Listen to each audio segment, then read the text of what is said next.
வணக்கம் சார். வணக்கம் சார், இந்த கெமிக்கல் எர்த்திங்னா என்ன? அது ஏன் நம்ம பண்ணணும்? கெமிக்கல் எர்த்திங்னா மேடம் அது மெயின்டெனன்ஸ் ஃப்ரீங்க. அதனால் நம்ம கெமிக்கல் நார்மல் எர்த்து பண்ணிங்கன்னா அது மெயின்டெனன்ஸ் பண்ணிகிட்டே இருக்கணும். அது அந்த காலத்தில் உப்பு கறி மண்ணெல்லாம் போட்டுட்டு இருந்தாங்க. அது கொஞ்ச நாளைக்கு தான் ஒர்க் ஆகும், மெயின்டைன் பண்ணிகிட்டே இருக்கணும். கெமிக்கல் எர்த்திங்கும் போது நேச்சுரல் மினரல் கொண்டு நம்ம தயாரிக்கிறோம்.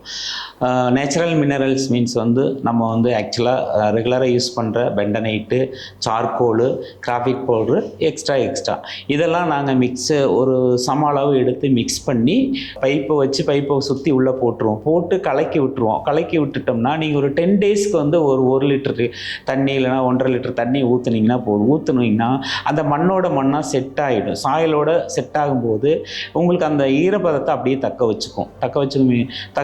நம்ம அப்புறம் மெயின்டைன் பண்ண வேண்டிய அவசியமே வராது.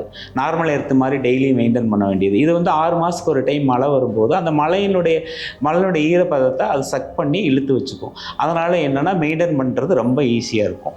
இது எங்கள் பிராண்டில் நாங்கள் பார்த்தீங்கன்னா ஃபஸ்ட்டு குவாலிட்டி யூஸ் பண்ணுறனால நம்மளுடைய எர்த்திங்குடைய பெர்ஃபார்மன்ஸ் பக்காவாக இருக்கும். இப்படிக்கு உங்களை எர்த்திங் எக்ஸ்பர்ட் முருகையா.